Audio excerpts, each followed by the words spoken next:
Коми продолжается прием документов для участия в конкурсе на включение в резерв управленческих кадров. Уже подали документы управленцы из Воркуты, Печоры, Сосногорска, Сыктывкара, Ухты, Усинска и Троицко-Печорского района. Кто может участвовать и как будет проходить конкурс, знает Анна Зубарева. В 6-й раз управленцы Коми готовы бороться за звание резервиста, чтобы в перспективе занять должности в госорганах и муниципальных образованиях. Проект за годы существования доказал свою эффективность. Один из ярких примеров – Алексей Целищев, участник прошлого набора, а сейчас руководитель администрации Троицко-Печорского района. Вступив в резерв, то есть я проверил свои силы, проверил свои возможности. И сейчас я был приглашен в состав группы по отбору, по вступлению в кадровый резерв. И считаю, что это тоже очень важно, потому что, пообщавшись лично с кандидатами, можно сделать выбор, и можно с людьми уже настраивать отношения, то есть и в том числе приглашать на работу в наш Троицко-Печорский район, чтобы люди приехали и раскрыли, реализовали себя.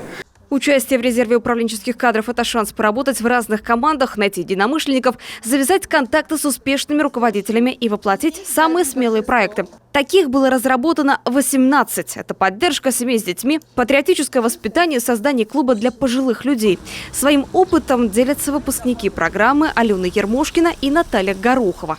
У нас нигде нету ни площадки для таких, скейтбордистов, роллеров, самокатеров, и они катаются на проезжей части.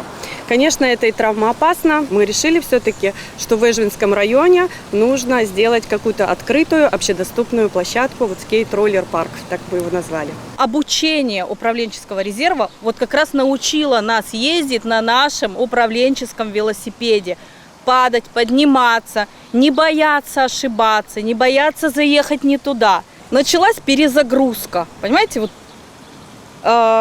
обновление, как дети любят, 2.0. Наталья 2.0 появилась. Есть несколько требований для участников: гражданства Российской Федерации, отсутствие судимости, возраст от 25 до 50 лет, высшее образование не ниже уровня специалитета или магистратуры, а еще практический опыт руководящей деятельности не менее 3 лет. Последний пункт касается не только профессионального стажа, но и выборных должностей. Работы в общественных организациях, политических партиях. Кандидаты в рамках конкурса пройдут комплексную оценку. На первом этапе участникам предстоит пройти тестирование, направленное на оценку интеллектуальных способностей, эрудиции, профессионально важных качеств, личностных особенностей, сформированности управленческих компетенций, а также уровня теоретической подготовки по вопросам управления организацией.